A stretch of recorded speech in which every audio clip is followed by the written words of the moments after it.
Very good evening to all of you दोस्तों। स्वागत है आप सभी का एजुकेशन केयर 6 में। इस वीडियो के माध्यम से एक नई अपडेट आ रही है नई वैकेंसी को लेकर। स्वास्थ्य विभाग में ये नई वैकेंसी है और आपको बता दें कि यहाँ पे 3 सितंबर तक आप इसके लिए आवेदन कर सकते हैं। क्या है योग्यता, संपूर्ण विश्लेषण करेंगे, उम्र सीमा, वेतनमान के बारे में चर्चा करेंगे और जो भी आपके डाउट है वहां से क्लियर करेंगे।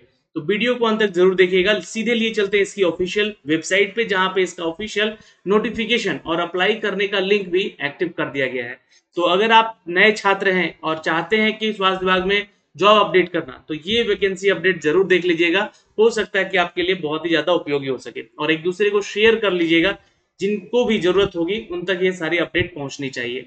चलिए तो शुरुआत करते हैं, सीधे लिए चलते हैं इसकी ऑफिशियल वेबसाइट पे। और ये है एनएचएम यानी कि नेशनल हेल्थ मिशन का ऑफिशियल वेबसाइट।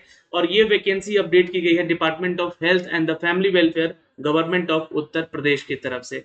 तो आप यहाँ पे इसके ऑफिशियल वेबसाइट पर जब आएंगे तो यहाँ से आप इसके लिए सिलेक्ट करके 3 पद दिए गए हैं और इन तीनों पद के लिए आवेदन कर सकते हैं। तीनों पद के लिए कितनी वैकेंसी है, इन तीनों वेरियस पोस्ट के लिए कितनी वैकेंसी है, वो यहाँ से आपको देखने को मिलेगा। सपोज मान लीजिए कि आप साइकेट्रिस्ट नर्स के अप्लाई करना चाहते हैं और यहाँ पे प्रोसीड करेंगे, तो ये आपको उस पेज के लिए फॉर्म भरवाएगा और यहाँ से सारा डिटेल आपसे लेगा। यहाँ पे आवेदन पत्र भरने के महत्वपूर्ण दिशा निर्देश कुछ दिए गए हैं, तो यहाँ पे क्लिक करके इसको सबसे पहले तो पढ़ लीजिएगा और यहाँ पढ़ने के बाद आप रजिस्ट्रेशन कीजिएगा। और अंतिम रजिस्ट्रेशन यहाँ पे देख सकते हैं कि 3 सितंबर डेट दिया गया है। आवेदन पत्र जो है ऑनलाइन ही रजिस्टर किया जाएगा, आपका रजिस्ट्रेशन भी। और कंप्लीट योर एप्लीकेशन, मतलब एप्लीकेशन फॉर्म कंप्लीट करना भी है 3 सितंबर को लास्ट डेट। और प्रिंट आउट भी आपको 3 सितंबर तक एटलीस्ट निकाल लेना है। लेकिन फॉर्म कब से भरना है, इन सब के बारे में सारा डिटेल आपको इस वीडियो के माध्यम से देने जा रहे हैं। तो ये वीडियो आप देखिएगा और अपने दोस्तों को शेयर भी जरूर कर लीजिएगा। तो एडवर्टीजमेंट संख्या आपको नोट करना होगा यहाँ पे, दिस वन द एडवर्टीजमेंट संख्या है ना। और ये दोस्तों 11 अगस्त 2022 को ये नोटिफाई कर दिया गया, लेकिन 25 अगस्त यानी कि आज की से 2 दिन पहले ही इस फॉर्म को यहाँ पे भरे जाने के लिए जो है आपका लिंक एक्टिवेट किया गया है। तो जो भी छात्र यहाँ पे एनएचएम यानी कि नेशनल हेल्थ मिशन के तहत यूपी में आवेदन करना चाहते हैं, इच्छुक उम्मीदवार हैं इसके लिए आवेदन करने के लिए, तो यहाँ से वो सारी डिटेल्स चेक कर सकते हैं। तो पहला वैकेंसी है एनएमएचपी यानी कि जो वैकेंसी है ये क्लिनिकल साइकोलॉजिस्ट के लिए है। टोटल यहाँ पे 41 पदों की वैकेंसी है, जिसके लिए जनरल में 17, 3 यूआर, ओबीसी 12 और 9 एससी के लिए सीट रिजर्व है। सैलरी की अगर हम बात करें, अप्रूव्ड ऑनरेरिया है ना, ऑन एन एरिया की बात करें यहाँ पे, तो ये जो है पर मंथ जो है आपको 60,000 की सैलरी इसके लिए अपडेट की गई, यानी कि सैलरी आपकी जो है काफी दमदार है। और एनएमएचपी यानी कि जो प्रोग्राम नेम है ये एक्चुअली तीनों का। और ये दूसरा पोस्ट है यहाँ पे सेक्रेटरिस्ट सोशल वर्कर को लेकर 36 पदों की वैकेंसी है। और यहाँ पे सेक्रेटरिस्ट नर्स की भी वैकेंसी है जो कि 35 पदों की टोटल वैकेंसी है। तो ये कैटेगरी वाइज यहाँ पे सीट तो है, लेकिन कैटेगरी का फायदा सिर्फ उत्तर प्रदेश के छात्रों को मिलेगा। ये बिहार और अदर स्टेट वाले छात्र अगर आवेदन करना चाहते हैं तो जनरल कैटेगरी में ही वो फाइट करेंगे। तो ये तो हो गया वैकेंसी का डिटेल। और यहाँ पे सैलरी अपडेट की गई है सेक्रेटरिक सोशल वर्कर के लिए 50,000 और सेक्रेटरिक नर्स के लिए 40,000 पर मंथ आपको यहाँ पे सैलरी अपडेट की गई है। तो यहाँ से आप लोग चेक कर सकते हैं इसकी अपडेट पे आके। ओके,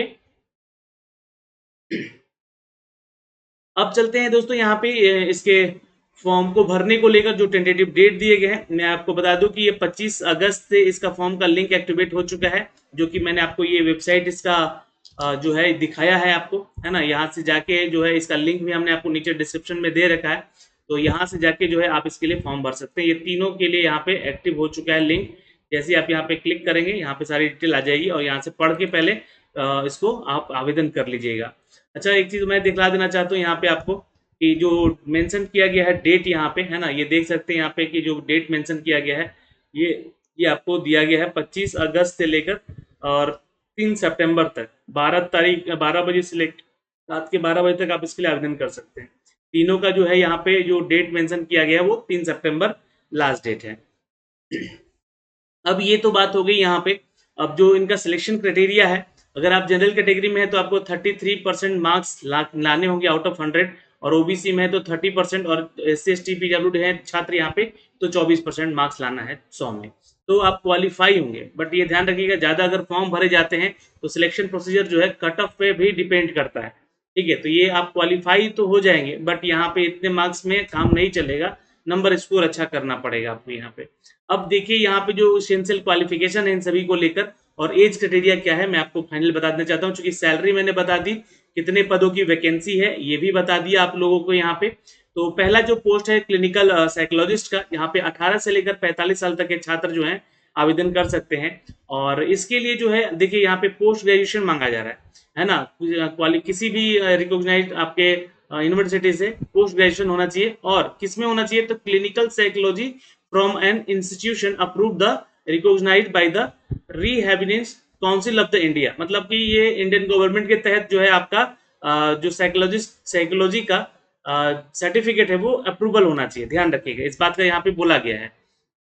और एक चीज और बता दें कि having a post graduate degree in psychology और क्लिनिकल साइकोलॉजी और अप्लाइड साइकोलॉजी और the master of psychology in clinical psychology और medical and the social psychology obtained after the completion of the full-time course of the 2 year which the include the surprise clinical training. तो यहाँ पे बातें कही जा रही है कि क्लिनिकल साइकोलॉजी को पद को लेकर यहाँ पे इतनी सारी चीजों में अगर आपका क्वालिफिकेशन है और ये फुल टाइम कोर्स भी है 2 साल का, तो भी आप किए हैं तो आवेदन जरूर कीजिएगा इसके लिए। और जो एक्ट यहाँ पे यूनिवर्सिटी ग्रांट कमीशन को लेकर बनाया जाता है 1956 के तहत ही आपका ये सर्टिफिकेशन जो है अप्रूव होना चाहिए। फॉर्म भरने का कोई फीस चार्ज यहाँ पे नहीं लिया जा रहा है, ठीक है, तो इस बात का ध्यान रखिएगा। और ना ही एक्सपीरियंस यहाँ पे कोई मांगा जा रहा है। तो जो भी छात्र यहाँ पे सिर्फ अपनी डिग्री कर रखे हैं वो आवेदन करेंगे। दूसरा पोस्ट है यहाँ पे दोस्तों जो पद है सेक्रेटरी सोशल वर्कर का, यहाँ भी मिनिमम क्वालिफिकेशन जो एज क्वालिफिकेशन है 18 साल से लेकर 45 साल तक है। इसमें भी पोस्ट ग्रेजुएशन की डिग्री मांगी गई है सोशल वर्कर के लिए। और यहाँ पे बता दें कि master of philosophy in the psychiatric social worker में अगर आपने कंप्लीट किया है अपना degree, then you can go apply for the post. अब ये जो अपडेट है यहाँ पे इसके लिए भी कोई एक्सपीरियंस नहीं है। और यहाँ पे अगर आपने साथ में 1 ईयर का डिप्लोमा किया है सेक्रेटरी नर्सिंग में तो आपको यहाँ पे प्रेफरेंस मिलेगा। या फिर अगर आपने बीएससी इन नर्सिंग किया है या जीएनएम किया है तो आप इसके लिए आवेदन कर सकते हैं और कर सकती हैं, ठीक है। तो ये ध्यान रखिएगा, इसके पोस्ट के लिए यहाँ पे अपडेट किया गया है। अब अगला अपडेट है इस सेक्रेटरी नर्स को लेकर। तो ये यहाँ पे जो है बीएससी इन नर्सिंग जो कि डिग्री मांगी गई है और नर्सिंग काउंसिल ऑफ इंडिया की तरफ से ये अपडेट होना चाहिए। 18 से 40 साल तक का एज क्राइटेरिया यहाँ पे। रजिस्ट्रेशन आपका यूपी स्टेट मेडिकल फैकल्टी के तहत होना चाहिए, ये ध्यान रखिएगा।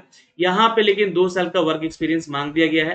अगर सेक्रेटरी या मेंटल हेल्थ या एसेंशियल क्वालिफिकेशन जो है नंबर 2 में दिया गया है ना, वो है यहाँ पे, तो ध्यान रखिएगा ये सारी चीजों में अगर आपका एक्सपीरियंस है तो यहाँ पे आपको लगेगा, तो ये काम आ जाएगा आपके। तो यहाँ पे एज, क्वालिफिकेशन और पोस्ट नेम और एक्सपीरियंस डिटेल और फीस डिटेल हमने आपको बता दिया, ठीक है। अब फॉर्म को कैसे भरना है ये यहाँ से इंस्ट्रक्शन दिया गया है और आपका सिलेक्शन प्रोसीजर क्या है, जो कि ये आपके जो कैंडिडेट होंगे आवेदन करेंगे उनसे इंश्योर किया जाएगा कि एलिजिबिलिटी क्राइटेरिया जो है आपके एडमिशन को लेकर सिलेक्शन प्रोसीजर जो है यहाँ पे रखा गया है। और ये क्वालिफिकेशन डिटेल है यहाँ पे कि इतना % मार्क्स आपको लेकर आना होगा अपने क्वालिफिकेशन के अनुसार।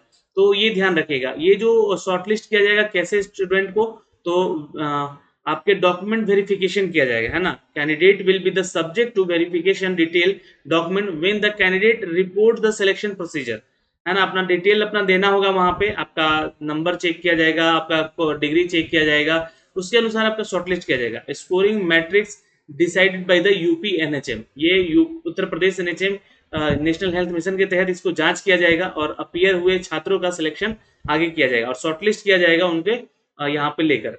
अपडेट यहाँ पे है कि वेट लिस्ट भी आपको मिलेगा एक 1:3 के रेशियो में, 3 कैंडिडेट अगेंस्ट द 1 वैकेंसी यहाँ पे एनरोल होंगे। तो उस अनुसार जो है आपका यहाँ पे ये एक प्रक्रिया है चयन प्रोसेस का यहाँ पे, ठीक है, ध्यान रखिएगा। तो आपके डॉक्यूमेंट्स के आधार पे, आपके मेरिट के आधार पे आपका शॉर्टलिस्ट किया जाएगा और 1:3 के रेशियो में, जहाँ पे 3 कैंडिडेट एक अगेंस्ट वैकेंसी के तहत रिस्पेक्टिवली कैटेगरी में आएंगे। तो यहाँ से अपडेट किया जाए। तो ये जो है आपको मार्क्स अगर इतना है तो ध्यान रखिएगा आपका क्वालिफिकेशन है उसके अनुसार जो है शॉर्टलिस्ट आपका डिटेल कर लिया जाएगा। तो ये चयन की प्रक्रिया हो गई यहाँ पे। तो इस फॉर्म को भरने के लिए आप इसके ऑफिशियल वेबसाइट पे जाएंगे और वहां से आप सारा डिटेल भी चेक कर सकते हैं। यहाँ पे अपर एज लिमिट को लेकर जो है सब कुछ डिटेल दिया गया है कि जो भी छात्र उत्तर प्रदेश का उनका बर्थ है उनको यहाँ पे छूट मिलेगी। ओबीसी अगर SC ST से आते हैं या PWD या जो पर्सनल डिसेबिलिटी यहाँ पे छात्र हैं उनको। एप्लीकेशन फीस यहाँ पे कुछ भी नहीं लग रहा है, मैंने आपको बता दिया है। तो फॉर्म को अगर आप योग्य अभ्यर्थी हैं तो जरूर भरिएगा, आपकी जरूरत है उत्तर प्रदेश को और उत्तर प्रदेश के नेशनल हेल्थ मिशन को। ये सारे वो डॉक्यूमेंट्स हैं जो कि आपसे यहाँ पे मांगे गए हैं, जैसे कि photograph, signature, passing certificate of the high school and the 10th-12th, है ना, रेलिवेंट एसेंशियल क्वालिफिकेशन जो आपसे डिग्री डिप्लोमा का मांगा गया है वो, और यहाँ पर रजिस्ट्रेशन सर्टिफिकेट जो कि मेडिकल फैकल्टी को दी जाती है, और valid category certificate in the time online submission of the application form. जितना भी आपका सर्टिफिकेट है वो वैलिड होना चाहिए, ध्यान रखिएगा आपके फॉर्म भरने के तहत। आधार कार्ड भी लगेगा, और एक्सपीरियंस है तो एक्सपीरियंस सर्टिफिकेट भी यहाँ पे लगाएंगे। 3 मंथ का बैंक स्टेटमेंट आपका सैलरी का लगेगा अगर आपको एक्सपीरियंस है, आप बताते हैं तो। ठीक है, तो ये सारा डिटेल है दोस्तों। फॉर्म भरने से पहले अपना फोटो और सिग्नेचर का साइज मिला लीजिएगा। 10 KB से 30 KB सिग्नेचर और 50 से 80 KB का फोटो आपका साइज यहाँ पे लगेगा फॉर्म भरने के लिए, और ब्लैक पेन का यूज कीजिएगा सिग्नेचर के टाइम में। ठीक है, और ये एक एक्सेंचर यहाँ पे आपको दिया गया है, इसको देख लीजिएगा कि आपका जो ये डिस्ट्रिक्ट मेंटल हेल्थ प्रोग्राम है NHM के तहत इसकी वैकेंसी ली जा रही है। किस किस शहर में कितनी वैकेंसी है, उन शहर में आपको यहाँ पे रिक्रूट किया जाएगा। तो टोटल यहाँ पे लगभग जो है 200 पदों की वैकेंसी है इन सभी जिलों में, जो कि जिला वाइज यहाँ पे अपडेट किया गया है। ओके, तो यहाँ से आप सारी डिटेल चेक कर सकते हैं और इसके लिए फॉर्म भर सकते हैं, आवेदन कर सकते हैं। आशा करते हैं कि ये सारी डिटेल आपको यहाँ से समझ में आई होगी। फिर भी अगर आपका कोई डाउट रह गया हो तो आप कमेंट सेक्शन में कमेंट करके जरूर पूछ लीजिएगा। आशा करते हैं कि यहाँ से आपको हेल्प जरूर किया जाएगा। धन्यवाद दोस्तों, मिलेंगे आपसे अगली वीडियो में। जय हिंद।